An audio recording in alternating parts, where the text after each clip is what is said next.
और आदरणीय शुक्ला जी जो है वो एक अपना आलेख प्रस्तुत करें। पहले नाटक के बारे में लिख के आया ना, कह रहे थे। आलेख नहीं है, मैं उस पर कुछ।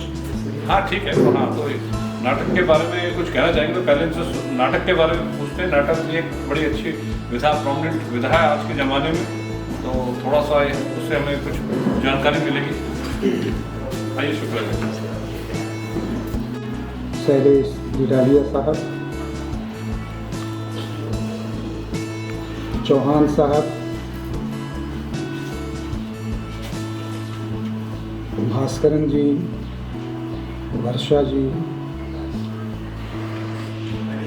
और हमारे सामने बैठे अनेक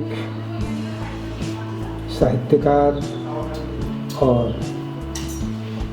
साथियों, आज हमारे बीच अहमदाबाद से मेहता साहब आए हैं।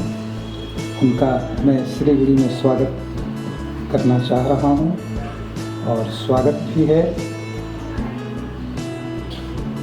कई वर्ष पहले उनकी रचनाओं पर मैंने 2-1 आलोचनात्मक निबंध लिखे थे। आज उनको देखकर काफ़ी प्रसन्नता हुई और प्रसन्नता यह भी है कि हम दोनों लगभग समवयस्क हैं। मैं नाटक में 2-1 बातों को कहना चाहूँगा और ये 2-1 बातें जो हैं वो हैं नायक को लेकर। सामान्यतः हम चर्चा करते हैं नायक और खलनायक की। हमारे संस्कृत साहित्य में जो कल्पना की गई है, जो विवेचन किया गया है, उसके अनुसार 4 तरह के नायक होते हैं। धीरोदात्त नायक, धीरोद्धत नायक, धीर ललित नायक, धीर प्रशांत नायक। ये 4 तरह के नायक हैं।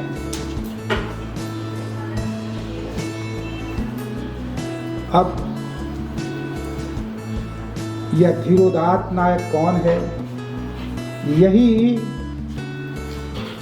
वह नायक है जिसके चारों ओर कथा या नाटक परिभ्रमण करता है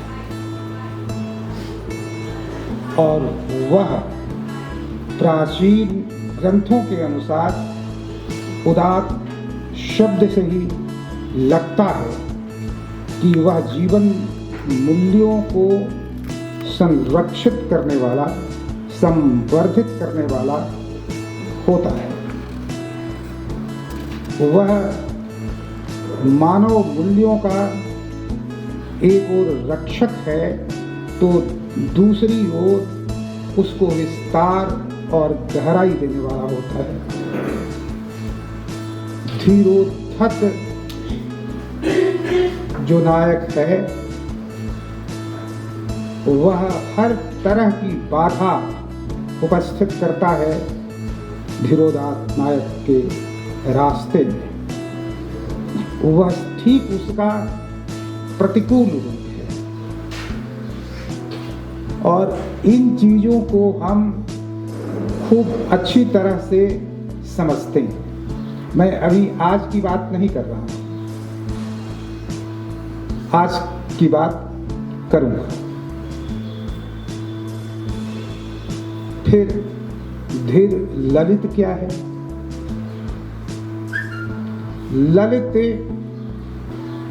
सौंदर्य को लेकर के चलता है, जिसके कार्यों में कहीं से भी सौंदर्य के प्रतिकूल कोई आचरण न हो। अब सौंदर्य स्थिर है क्या? हमारे यहाँ कल्पना की गई कि नहीं, सौंदर्य कभी स्थिर नहीं रहता है।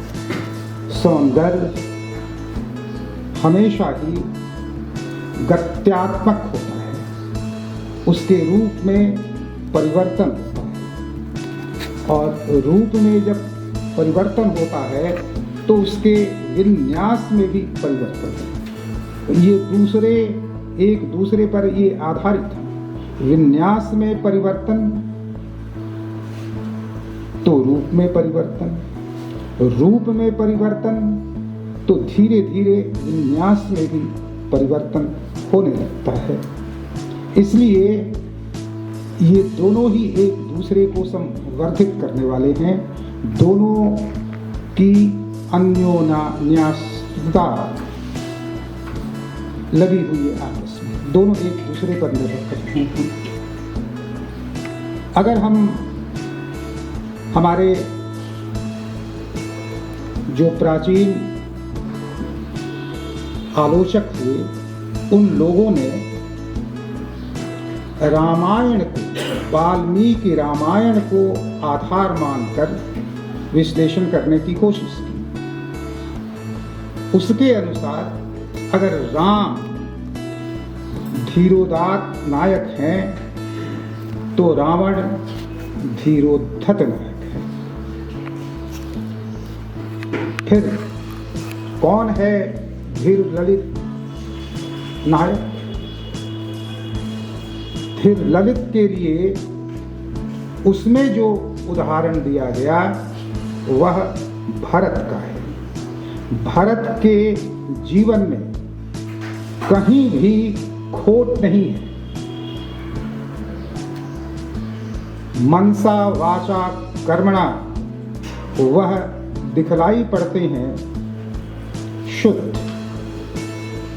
और जहां एक जगह स्खलन दिखलाई पड़ता है उनके चरित्र में, जहां वह राम के लिए लड़ पड़ते हैं अपनी मां से, अपनी मां को मां कहना छोड़ देते।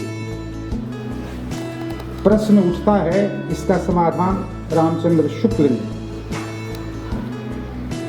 मानस की धर्म भूमि में करने की कोशिश की है। वह मानते हैं कि राम जो हैं मर्यादा पुरुषोत्तम है ही, और वह पूर्ण है।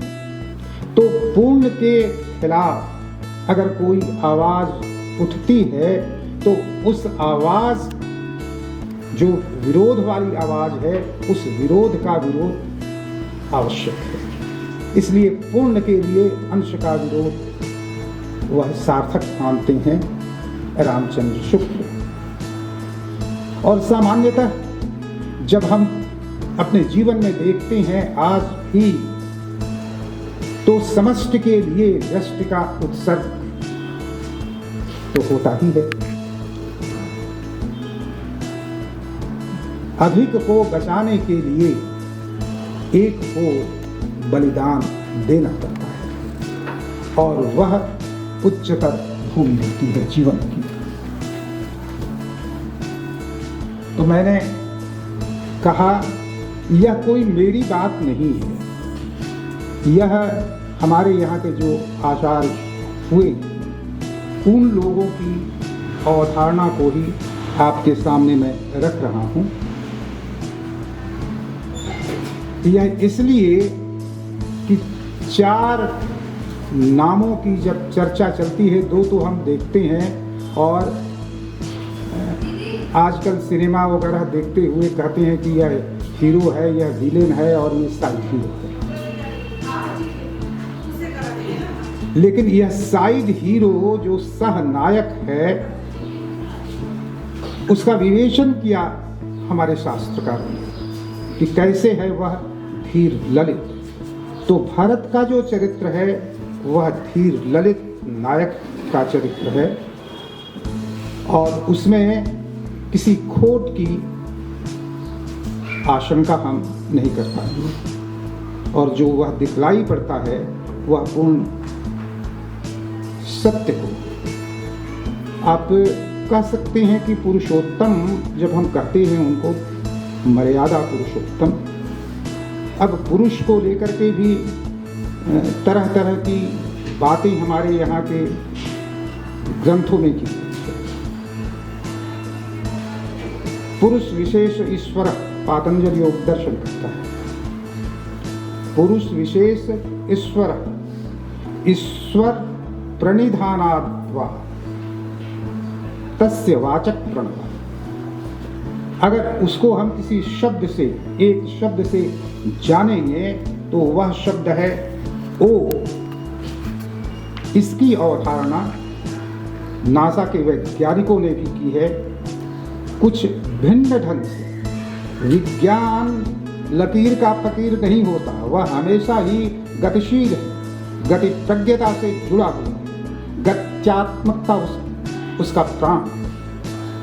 इसलिए आप देखेंगे वहाँ कि जो पुरुष है,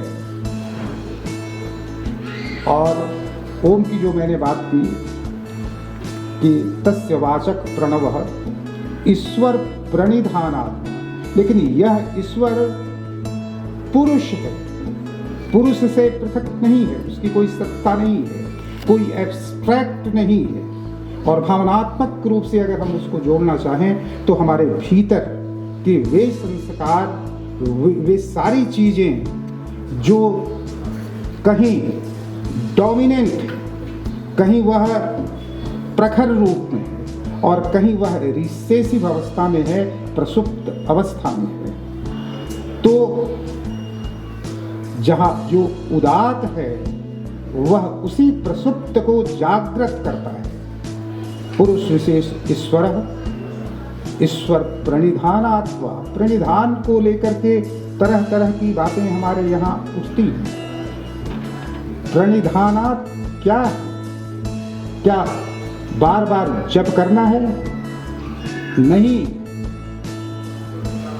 नामवर जी के ऊपर में एक आरोप लगाया गया कि आप जहां जाते हैं वैसे ही बात करते हैं। उन्होंने कहा, और केवल उनकी ही बात नहीं है, यह एक वैज्ञानिक सत्य है कि जहां हर कुछ परिवर्तनशील है, उस परिवर्तनशीलता में आप एक ही जगह कैसे ठहर सकते हैं। उन्होंने कहा कि आप राम राम जपते रहिए, आप जपने के लिए स्वतंत्र हैं, लेकिन मुझे अगर लगता है कि इसमें अर्थ का संकोचन नहीं, अर्थ का विस्तार है, तो उस विस्तार की तरफ मैं जाऊंगा, भले ही वह परिवर्तन हमारे जीवन के बाद वाले भाग में हो। तो सौंदर्य को लेकर के जो मानवता से पृथक किसी सौंदर्य की कल्पना, मानवता से पृथक मतलब जीवात्मा से पृथक, जहां जीवन है, जीवन से पृथक की हम अवधारणा नहीं करेंगे। जीवन को बचाने के लिए ही ये सारी चीजें हैं, और उसमें तब फिर वैमनस्य कहाँ है? आज तो हम देखते हैं कि वैमनस्य है। वैमनस्य विभिन्न अस्मिताओं के संघर्ष में है, और यह अगर संघर्ष न हो तो फिर जीवन आगे भी नहीं बढ़ेगा। इसलिए बड़ी द्वंद्वात्मक स्थिति है। यह एक ही जगह आप रुक जाएं और किसी एक ही विचार पर आप स्थिर हो जाएं, चाहे वह विज्ञान का हो या दर्शन का, आप रुक नहीं पाए। आपके भीतर वह क्या चीज है कि आपको कहता है कि नहीं, संदेह करो। यह जो कहता है, यह जो कहा गया है, उसमें कहीं न कहीं कुछ न कुछ छूटा हुआ है। उस छूटे हुए को पकड़ने के लिए ही जो सौंदर्य की अवधारणा है, क्षणे क्षणे यत्नवताम उपैति तदेव रूपम रमणीयताया, 2-3 बार मैंने कहा भी है इसी मंच से। यह नवीनता की अवधारणा कहीं भी मानव या जीवन की प्रतिकूलता के लिए, उसके संवर्धन के लिए। अब तो धीर ललित जो है वह सौंदर्य का प्रतीक है। धीर प्रशांत के लिए वशिष्ठ की कल्पना की। वशिष्ठ को कहा गया कि धीर प्रशांत नायक वशिष्ठ। जो व्यक्ति केवल आनंद की खोज में नहीं हो, विज्ञानम आनंदम ब्रह्म की बात हमारे यहाँ कही गई, लेकिन आनंद से पृथक आनंद की सत्ता जहां समाप्त होती है, आनंद की सत्ता से पृथक जो रिक्त है, जो शून्य है, वहां शांति है। वही स्थित प्रज्ञता, वह ऐसी प्रज्ञा है जो सारे विचलनों से अलग होकर स्थिर हो। उसे सुख दुख में कोई अंतर नहीं पड़ता, वहां शांति है। अगर विक्षेप होगा तब तो फिर हर्ष होगा या विषाद होगा, तो फिर वह स्थिर प्रज्ञ कैसे होगा। तो जो व्यक्ति, जिस व्यक्ति का हम सृजन कर रहे हैं नाटक में, उसमें वैसा व्यक्तित्व जो उथल पुथल से निर्विकार रहते हुए लगभग निरपेक्ष रहते हुए विवेचन करता है, वशिष्ठ वैसे ही है। तो इन 4 तरह के नायकों की बात की गई। किसी के मन में बात आ सकती है कि नायिका कहाँ है। इसे नायक में ही नायिका भी है। अब जैसे कवि और कवयित्री हम कह देते हैं, बहुत दिनों तक चला प्रधानमंत्री इंदिरा गांधी की प्रधानमंत्रिणी इंदिरा गांधी। अंततः लोगों ने कहा प्रधानमंत्री इंदिरा गांधी। हमारी मित्र आ रही हैं, हमारे मित्र आ रहे हैं। हम तो, हमारा वह मित्र है कि हमारी वह मित्र है, इसलिए कुछ शब्द ऐसे होते हैं जिनमें हम लिंग के आधार पर पार्थक्य नहीं कर पाएंगे। इसलिए वहाँ नायक की जगह नायिका भी है उसी भूमिका में। इसलिए जहाँ हम कहते हैं कि यह नायिका प्रधान है, और जहाँ हम यह देखते हैं कि नायक भी है और नायिका भी है, तो वहाँ की स्थिति क्या है, उसमें मुख्य कौन है। केवल बिल्कुल वह पृथक हो तो उन्हीं 4 में से उनका हम विवरण खोजेंगे और लेकर के चर्चा को बढ़ाएंगे।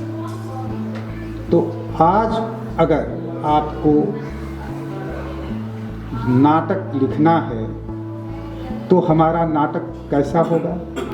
नाटक की संख्या कम हो रही है, एकांकी की संख्या हिंदी में बढ़ी हुई है, और एकांकी हिंदी में लगभग 1930 के आसपास से शुरू होती है, जो आधुनिक इसका रूप हमें दिखलाई पड़ता है। अगर आपको नाटक विभिन्न अंकों में लिखना है तो मंचन की एक समस्या आती है कि उसकी भाषा, उसका जो दृश्य है वह कैसा हो। यहाँ पर आपका अपना जो चिंतन है वह चिंतन आप ला सकते हैं कि इस ढंग की पार्श्वभूमि है। पार्श्व माने बगल वाली, सामने की नहीं। तो जिस पर कथा का नायक या नायिका या कथा के पात्र आगे चलते हैं, अभिनय करते हैं, यह अभिनय जो है वह जीवन के कितना निकट है, वह धरती के करीब है कि धरती से दूर है। जितनी ही वह दूर होगा उतनी ही वायवीयता उसमें आने लगेगी और मंचन में कठिनाई उत्पन्न होगी। यहीं पर आकर हम देखते हैं कि भाषा अपने रूप का विकास करती है। यही वह जगह है कि यथार्थ ले आने के लिए हम विकृत भाषा का प्रयोग करते हैं। अगर एक व्यक्ति आधुनिक जीवन में जहां वह गाली देता है और उसको हमें वंचित करना है, तो वह गाली शब्द वहां आए कि ना आए। कई यथार्थवादी लेखक यह मानते हैं कि जीवन में जो घट रहा है उसका वास्तविक चित्रण करने के लिए उनका यथावत प्रयोग अपेक्षित है।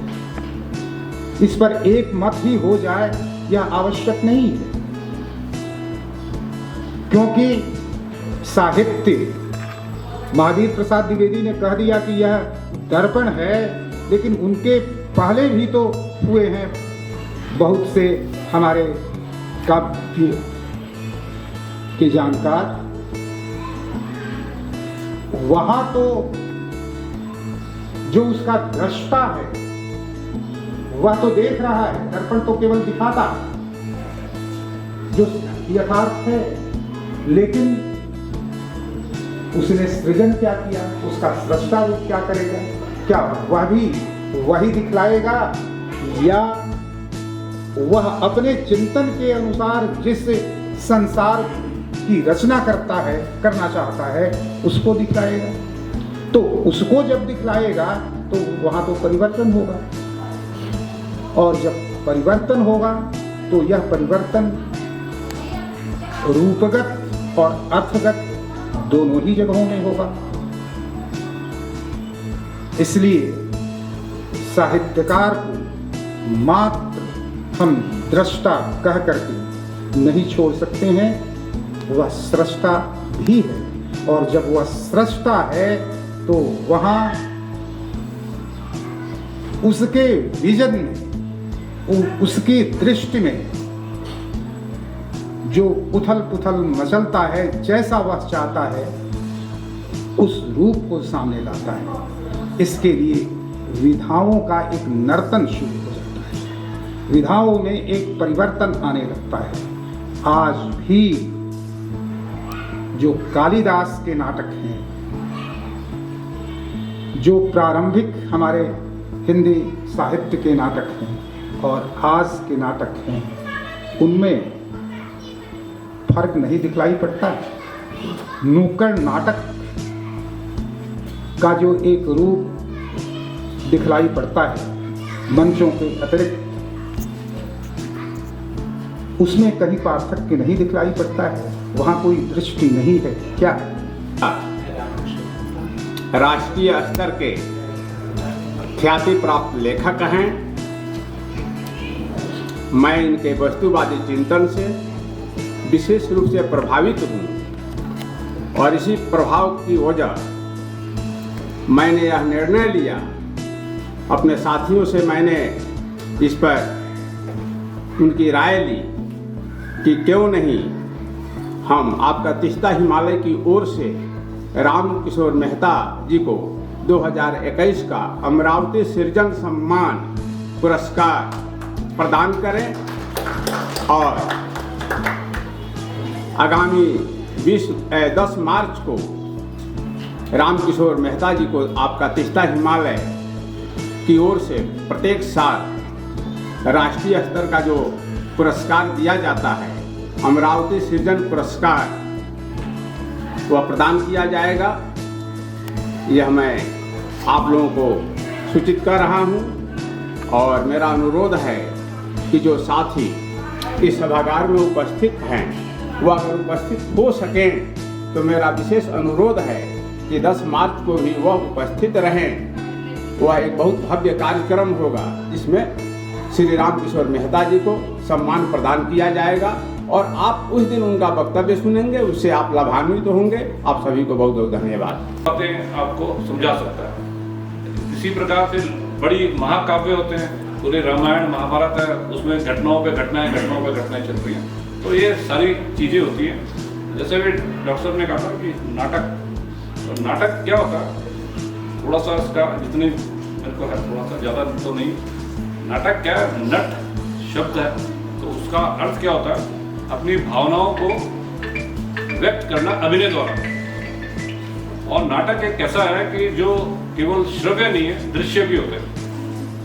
अगर यहाँ आप लेखक हो तो आपको यही चीज़ ध्यान रखनी है कि दृश्य उसमें है। नाटक तो खेले जाते हैं मंचों में, तो मंच में कम से कम, अभी बात की थी डॉक्टर साहब ने, नुक्कड़ नाटक है ना। तो नुक्कड़ नाटक में ये है कि उसमें ड्रेस व्रेस की ज़्यादा जरूरत नहीं है। वेयर मिनिमम एक मजदूर दिखाना है तो अपने जीन्स में ही वो केवल बनियान में दिख जाएगा, वो मजदूर बन जाएगा। मगर आप कहीं अच्छा मंचन कर रहे हो तो उसमें उसके बैकग्राउंड दिखाना पड़ेगा, कुछ धोती पहनानी पड़ेगी। जो जैसे भी हमारा एक उसका दृश्य उभरता है, उसका चरित्र चित्रण होता है, जैसे हम देखते हैं कि भैया उसको आपको प्रस्तुत करने का प्रयास करना पड़ेगा। मगर जैसे आजकल समय के साथ साथ चीज़ें चेंज हो रही हैं। कॉर्पोरेट वर्ल्ड में जाइए तो उनके वहाँ अपने ही छोटे मोटे स्टेज प्ले होते हैं। और आजकल एक बहुत अच्छा हो गया, वो भी एक नाटक का ही स्वरूप है, स्टैंड अप कॉमेडी, बट वो केवल कॉमेडी होती है। तो उसमें तो एक ही घटना को लेकर के या छोटी छोटी घटनाओं को लेकर के, मगर उसमें वही है कि आपके पास स्किल होनी चाहिए कि भाई छोटी छोटी बातें जो हमारे रोज आसपास गुजर रही हैं हम ध्यान नहीं देते। आपने सबने देखा होगा, वो कहते हैं कि भाई अभी कहीं मैं देख रहा था प्ले, तो कहता भाई ऐसा है आजकल के बच्चों को मम्मी जो है अलार्म से जगाती है, तो हमारी मम्मी तो थप्पड़ से जगाती थी। तो ऐसा फन के लिए तो बट स्टैंड अप कॉमेडी उसको प्रस्तुति आनी चाहिए, है ना। डायलॉग्स सबसे बड़ी चीज़ इसमें क्या है, नाटक में डायलॉग्स है। कितने कम पात्र हैं, कितने ज़्यादा पात्र हैं। तो जो अभी आप नवोदित हो तो मैं कहता हूँ कम से कम पात्रों से स्टार्ट कीजिए, क्योंकि जब ज़्यादा पात्र ले लोगे तो बिखर जाओगे, है ना। कि उनको संजो के रखना वो बहुत बड़ी कला है। उसके लिए अभ्यास से बातें आपके पास सारी आएंगी। छोटे छोटे में कहने की एक कला को जो है हमारे मुहावरे में कहा गया है। अभी जो युद्ध हो रहा है यूक्रेन और रशिया के बीच में, तो मेरे मित्र ने पूछा कि इस पर आप क्या कमेंट करेंगे, अमेरिका के उस पर क्या बोलेंगे। मैंने चढ़ जा बेटा सूली पर, भली करेंगे राम। पूरा चीज स्पष्ट हो गई एक उसको लेकर के। और बोलो रशिया को वाले क्या कहेंगे कि जिसकी लाठी उसकी भैंस। दो शब्द, दो मुहावरों में ये पूरा युद्ध एक तरीके से वर्णित हो गया, सिमट गया। तो ये आपकी कला के ऊपर निर्भर है, ये आपके कितना आपके पास वोकैबुलरी और कितनी समझ है चीज़ों की, इसके ऊपर निर्भर है। जैसे एक आज हमारे प्रधानमंत्री हैं, उनके बारे में मैंने एक कविता बहुत समय पहले लिखी थी, उस कविता को सुना रहा हूँ। पद बरकद बैठने वाले का कद बोनसाई, इनसे छाया की उम्मीद मत रखना मेरे भाई। कम शब्दों में अगर कविता में कहा जाए तो ये कह सकते हैं कि कविता का एक उसके भीगे बाल। तो बताने की जरूरत नहीं कि बारिश आ रही है, वो बारिश में बाहर निकली है, बाद में उसके बाद बाल भीग रहे, ऐसे नहीं बताना है। डायरेक्ट बताना है उसके भीगे बालों से पानी टपक रहा था। इस तरह से हम कविता बना सकते हैं। तो बस आगे ये सेंटेंस रखना जरूरी नहीं कि बारिश बरस रही क्रिएटिविटी है। आपके ऊपर, हाँ, क्रिएटिविटी तो वो आपके आपके ऊपर, माइंड से आएगा। क्रिएटिविटी आपकी है सर। फिर अगर कहानी लिखते हैं तो फिर वो अगर उसके चेहरे पे झुर्रियाँ आई, उसके चेहरे दिखाई देता था वो बहुत परेशान थी, झुर्रियाँ है उसके चेहरे पे, तो बताना जरूरी है कि वो उसकी उम्र इतनी है, बूढ़ी है, फिर वो हमें क्लियर करने की जरूरत नहीं है। तो इस तरह से हम बहुत कम शब्दों में बता सकते हैं कि ये बूढ़ी औरत की बात हो रही है, कि उसके चेहरे पे मतलब सफेदी है उसके बालों में, ऐसा लिख दीजिए, इस तरह लिख दीजिए। फिर पूरा बताने की जरूरत नहीं कि उसकी आयु इतनी है। इस तरह से कम शब्दों में बहुत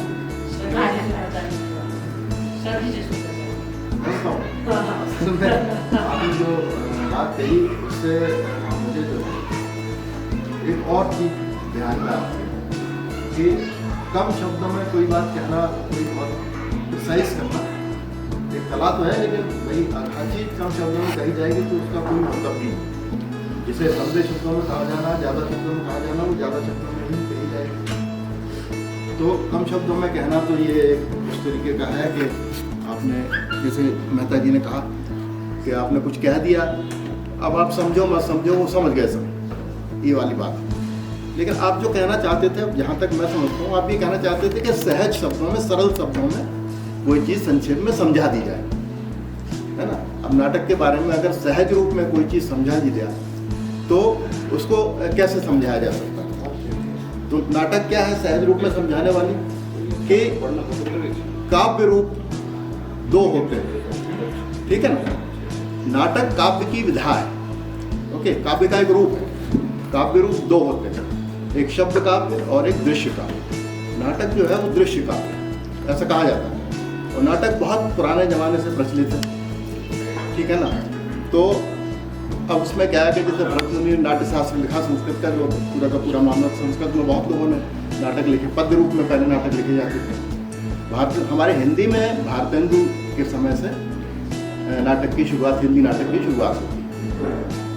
उसके बाद वो गद्य के रूप में पूरे नाटक लिखे जाने लगे। तो नाटक का महत्व क्या है?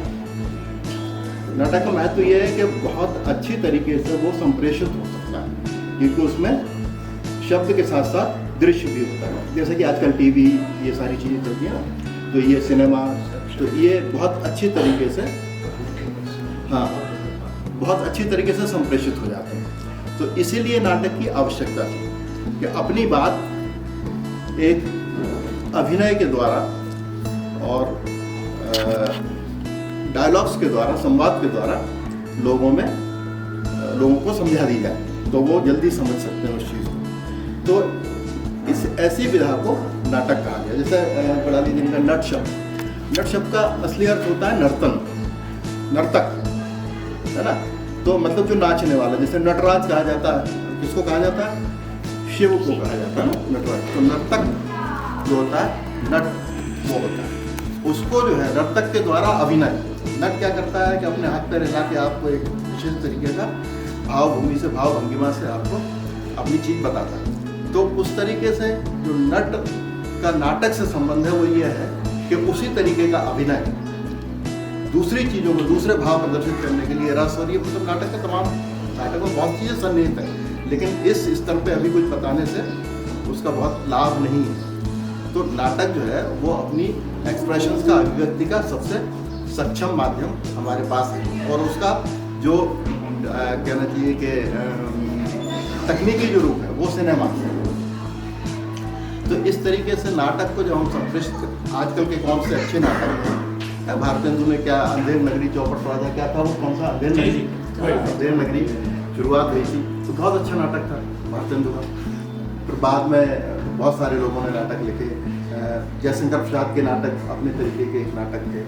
तो ये नाटक, आजकल के जो नाटक हैं वो एक अलग तरीके के नाटक हैं। नाटकों का मूल रूप से यही है कि उसमें अभिनय क्षमता, दृश्य जो होता है ना, वो आपके शब्द के साथ बंधा हुआ होता है और वो ज़्यादा अच्छी तरीके से संप्रेषित होता है। नाटक के बारे में एक बात और कही जाती है कि नाटक द्विज है। नाटक दो जगह पैदा होता है, एक जगह लेखक में और दूसरी जगह निर्देशक में। लेकिन शायद यह भी कम है, नाटक शायद 4 जगह पैदा होता है। जो अभिनय कर रहा है उसमें भी पैदा होता है नाटक, और जो सुन रहा है, दृष्टा है, जो देख रहा है, उसमें भी नाटक पैदा होता है। तो नाटक एक ऐसी प्रस्तुति है कि जिसके बहुत आयाम है, और नाटक की विधा में जब हम संगीत को जोड़ लेते हैं, जब हम गायन को जोड़ लेते हैं, तो ये और अधिक जटिल कला है। तो उसके साथ में जब हम ये जोड़ते हैं दृश्य चित्र के लिए जो लाइटिंग का अरेंजमेंट है, तो उन सबको नाटक जब लिखने की बात आप सोचेंगे तो पहले तो नाटक लेखक के मन में सारी चीज़ें आती हैं, धीरे धीरे उसे शायद ये कला भी समझ में आती है कि भाई जो एक ही व्यक्ति पर हमें अगर वो करना है, उसी को दिखाना है, तो केवल एक अपने लाइट का एक वो जो उसी के ऊपर पड़ रहा है, फोकस उसी के ऊपर पड़ रहा है, बाकी सब बैकग्राउंड में है। फिर नाटक का जो एक स्टेज का जो संरचना है वो अपने आप में एक अलग काम है। तो नाटक एक अपने आप में बहुत बड़ी विधा है, जिसको कि बहुत आसानी से, जब तक कि आप नाटक लिखने के साथ साथ आप खेलने के उससे जुड़ोगे नहीं, तब तक शायद आप नाटक के बारे में परफेक्शन नहीं हासिल कर सकते। क्योंकि नाटक का अल्टीमेट एम जो है वो दिखाया जाना है। लिखने वाले का जो कंसेप्ट है वो तो एक अपने तक अब रहा, लेकिन उसके आंखों में भी जब वो लिख रहा है तो दृश्य प्रस्तुत होने चाहिए, उसको लगना चाहिए कि मेरा नाटक कैसा दिखेगा। नाटक यानी लेखन की वो विधा है जिसको मंच पर मंचासीन किया जा सके। और उसमें क्या है कि कम शब्दों में जैसे आपने कहा और सर ने भी कहा कि अभिनय जब होता है स्टेज पर, तो लाइट जो उसका लाइट होता है उसका बहुत उसमें क्या बोलते हैं उसको प्रभाव रहता है। कि अगर शाम दिखानी है, ऑफिस से एक बंदा चाहता ऑफिस के लिए निकलता है, तो शाम का दृश्य बताना है तो उसको लाल लाइट के जरिए बताएंगे कि हाँ, वो दर्शकों को समझना है कि हाँ अब शाम हो गई, वो घर को लौटा है। और अगर वो चिंताग्रस्त है तो ऐसा म्यूजिक, बैकग्राउंड में म्यूजिक बजेगा कि वो बहुत चिंतित है। तो ये सब दर्शकों के ऊपर भी हो, और साथ में ये इस सब जब मतलब साधुर्य के जरिए बताया जाता है कि दर्शक समझ जाए कि हाँ ये हो रहा है, ये हो रहा है, ये हो रहा है। एक छोटा सा अभिनय कई काव्य करेगा, एक छोटा सा अभिनय कई काव्य करेगा। सर जी से सुनना चाहिए। सर जी नाटक के बारे में नहीं, आप लेखन की जो कला है, कॉम्पैक्ट लेखन की जो कला है,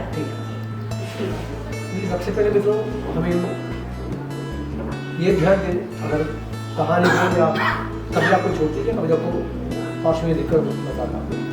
नाटक की कथा वस्तु हो, कहानी हो, उपन्यास की कथा वस्तु हो, जो भी कथा वस्तु हो, देखिए हम अक्सर बताते हैं चारों ओर हमारी कथा वस्तु बिखरी हुई है, जहाँ भी देखो आपको कहानी मिल जाएगी, आपको कथा वस्तु मिल जाएगी। लेकिन ध्यान देने की बात है, ये कथा वस्तु को पकड़ पाना बहुत कठिन है। हम क्या करते हैं, जो भी देखते हैं वो लिखते हैं, नवोदित लेखक को या जो भी को, बहुत से लेखक ऐसे होते हैं कहानी को इधर उससे पात्र को ढूंढते हैं, सब कुछ लिखते हैं। लेकिन ऐसा बताया गया है ये कहानी का की कथा वस्तु या नाटक जो भी कथा वस्तु है वो एक झाड़ी में छिपे हुए पक्षी के समान होता है। ये सब जानते हैं झाड़ी में छिपे हुए पक्षी कैसा होता है। अगर थोड़ा सा हिला झाड़ी हिली तो पक्षी उड़ जाए। देखिए उस झाड़ी में छिपे हुए पक्षी को बिना हिले डुले उसे पकड़ पाना कितना मुश्किल होता है, वही मुश्किल कथा वस्तु को पकड़ने में होना चाहिए। तभी वो कथा वस्तु हृदय में या दर्शक नाटक में या पाठक उपन्यास में या कहानी में उसके हृदय में प्रवेश करेगा। कविता की बात दूसरी कविता, और हम अक्सर ये भी करते हैं कि साहित्य जो है, हम साहित्य कुछ उद्देश्य तो होता है, हर समय होता है, लेकिन हम ये भी जानते हैं कि पहले जो हम लिखने निकलते हैं तो हम सोचते हैं पूरा संसार हम बदले, लेकिन कभी कभी लिखते लिखते हमें लगता है कि उससे संभव कितना है उस पर हमें शक लगता है। लेकिन निराश भी नहीं होना चाहिए अधिक आशावादी भी नहीं होना चाहिए। जैसे हम जानते हैं अगर कविता लिखने से कुछ बदलाव इस समाज में आ जाया होता तो कबीर के बाद कोई कवियों की आवश्यकता ही नहीं होती। ये तो हमारे सामने का सच है। और केदारनाथ सिंह आप जानते हैं बहुत सशक्त कवि हैं। उन्होंने एक बार कविता के माध्यम से उन्होंने कहा है, मैं पूरी ताकत के साथ शब्दों को आदमी की तरफ फेंकना चाहता हूँ, वही वे चाहते हैं। ये शब्द जो है वो शब्द उस पर अब इन्वर्टर को में आपको देखना पड़ेगा। मैं पूरी ताकत के साथ शब्दों को आदमी की तरफ फेंकना चाहता हूँ, ये जानते हुए कि आदमी का कुछ नहीं होगा। मैं हरी सड़क पर सुनना चाहता हूँ वो धमाका जो शब्द और आदमी के सुन लो भाई, गजन ये गलत बात है। ये बोल रहे हैं कोई, आप सुनोगे नहीं, फिर क्वेश्चन नहीं आएंगे, फिर मुझे बड़ा बुरा लगता है इसमें। ये ब्लैंक देना चाहिए। जो कोई काम, ये काम आपको पहले कर देना चाहिए। कल आप फॉर्म दे दिए गए थे आपको, तो कल कर देना चाहिए। प्लीज सुन लो। एक आदमी बोल रहा है इतनी दूर से आया, ये गलत बात है। तो मैं पूरी ताकत के साथ शब्दों को आदमी की तरफ फेंकना चाहता हूँ, ये जानते हुए कि आदमी का कुछ नहीं। मैं सुनना चाहता हूँ वो धमाका जो मैं भारी सड़क पर सुनना चाहता हूँ, वो धमाका जो शब्द और आदमी की टक्कर के बीच पैदा होता है। ये जानते हुए कि लिखने से कुछ नहीं होगा।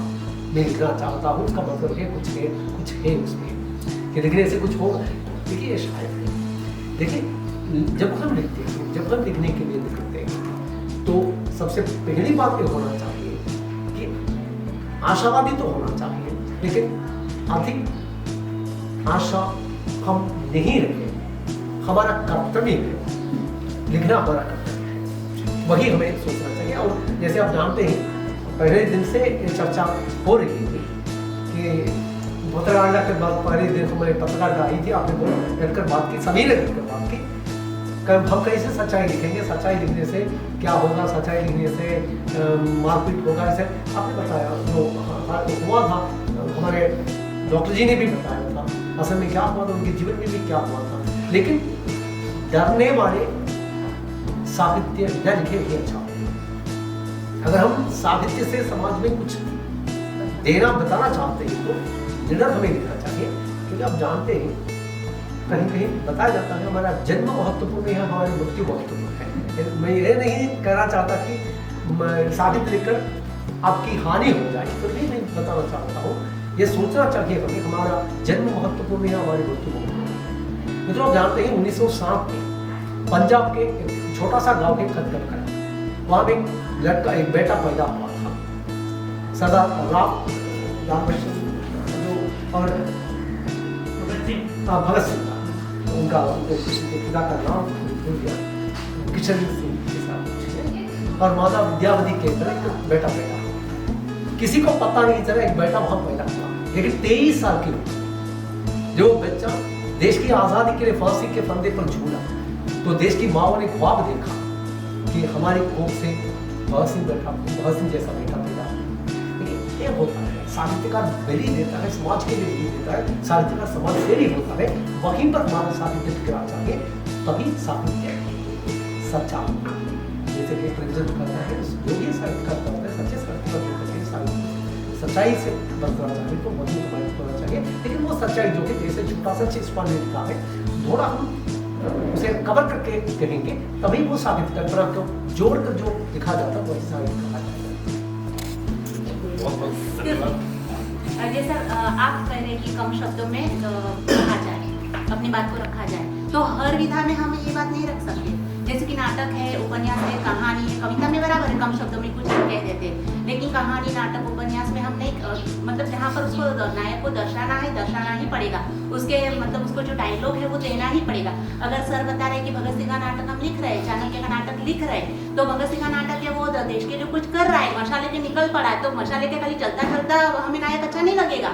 अब आप लिख देंगे कि भगत सिंह मशाले के निकल पड़े, पर क्यों वो निकल पड़े वो तो बताना पड़ेगा कि उसके मन में देशदाज था, वो उसके मतलब वो देश के लिए कुछ करना चाहता था, वो बोल रहा था कि बस आप तो अंग्रेजों को मिटा डालूंगा, मुझे ये मतलब मेरे मतलब उसके मन में शांति नहीं है देश के लिए, तो उसको मशाल लेके निकल पड़ा है। खाली इतने लिखने से काम नहीं बनेगा आपका। ये लिख लिया उसके उस देश के लिए, उसको बहुत कुछ करना है, इतने लिखने से काम नहीं बनेगा। उसको माइंड में क्या चल रहा है, वो क्या सोच रहा है अंग्रेजों के लिए, देश के लिए, वो सब आपको लिखन में बताना पड़ेगा, तभी तो पढ़ने वाले को भी पता चलेगा। ये बात हर विधा में आप नहीं लिख सकते कि कम शब्दों में बहुत कुछ कह सकते हैं, नहीं वो कविता में ठीक है, लेकिन बाकी में तो आपको बताना पड़ेगा कि नायक क्या कहना चाहता है, पात्र क्या कहना चाहता है, ये बताना पड़ेगा, तभी तो इफेक्टिव बनेगा लेखन। तो हो गया ना आपका, मतलब कुल मिलाकर के ये है कि आपकी बात सही है कि आजकल बहुत स्पीड का जमाना है, तेजी है, तो आप अपना जो है शब्द भंडार रखिए व्यापक सा, और जैसे सर ने भी कहा मुहावरे इसका, तो उसमें आप कम कर सकते हो, मगर आप पूरी कोशिश कीजिए कि जो आप कहना चाहते हो सबसे पहुंचे, है ना। अब ये भी नहीं कि बहुत ज़्यादा भी लिख लीजिए, और ये तो आप लेखक पे ये है, वही है शब्द भंडार आपका जितना रिच होगा ना, उसी में आप कम से कम शब्द में, चाहे कहानी, नाटक, उपन्यास, और आजकल स्टैंड का जमाना है तो लोग कम में काम चलाने की कोशिश करते हैं, मगर ये भी ना हो कि आधे लोग समझे आधे ना समझे, आपका पूरा प्रयास है। हाँ जी गजानन जी, आप पूछिए।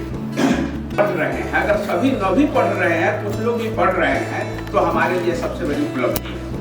अगर हम लिखने के लायक लिखेंगे तो लोग पढ़ेंगे, कहने लायक बात कहेंगे तो लोग उसे सुनेंगे, समझेंगे। लेकिन अगर हम कुछ ऐसी बात कहें जो लोग समझ नहीं सकते हैं, उनके माथे से गुजर जा रहा है, तो स्वाभाविक है कि बहुत कम उसके पाठक होंगे, बहुत कम उसके श्रोता होंगे। तो हमें श्रोता के साथ चलना होता है, पाठकों के साथ चलना होता है, उनकी पृष्ठभूमि और मनोभूमि के हिसाब से हमको अपनी रचना को आगे बढ़ाना होता है। और किसी भी रचनाकार को उन्नत बनाने में, उसके चिंतन को डेवलप करने में पाठकों की एक बड़ी भूमिका होती है। नाटक पर चर्चा हो रही थी, मैं एक भारत विख्यात नाटककार को जानता हूँ जो अभी जीवित नहीं है, उनके साथ में रहने का मुझे अवसर मिला है। वो मेरे इसी आवास पर, जादव चंद पांडे की बात मैं कह रहा हूँ, शिवराम जी हुए हैं, जादव चंद पांडे हुए हैं, जिनसे बहुत घनिष्ठ मेरा संपर्क भी रहा है। बिहार में उन्होंने जो है सैकड़ों नाटक जो है मंच पर खेला। एक उनका नाटक था जादव चंद पांडे का, जिसमें जमींदार को जूता मारने की बात कही गई थी, और जहां कहीं भी उन्होंने नाटक प्ले किया, उसमें एक पात्र जो है जमींदार को जूता मारने की बात कहता है और जूता उठाता है, लेकिन मारता नहीं है। सैकड़ों बार वो नाटक खेला जा चुका था। लेकिन झकिया में, जिस गांव में मैं पैदा हुआ, उस गांव की बात मैं बता रहा हूं। उस गांव की अपनी एक पृष्ठभूमि रही है आंदोलन की।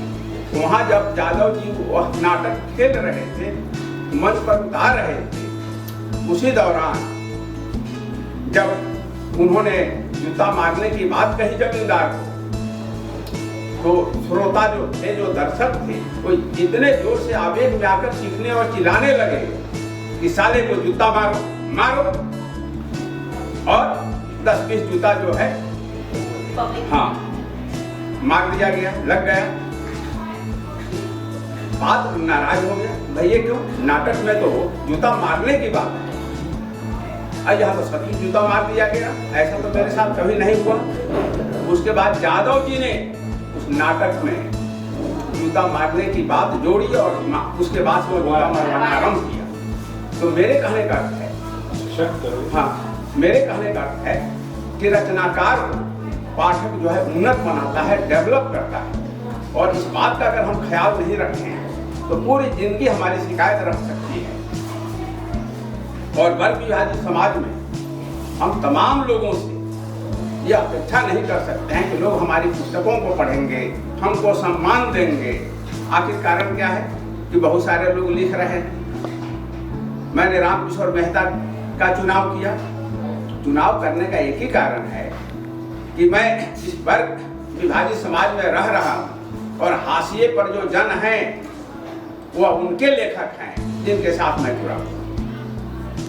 मैं किसी भाववादी लेखक को नहीं चुन सकता, और किसी भाववादी लेखक को कभी अगर चुनने की मैं गलती करता हूँ तो वह मेरी विचारधारा के साथ एक तरह का समझौता।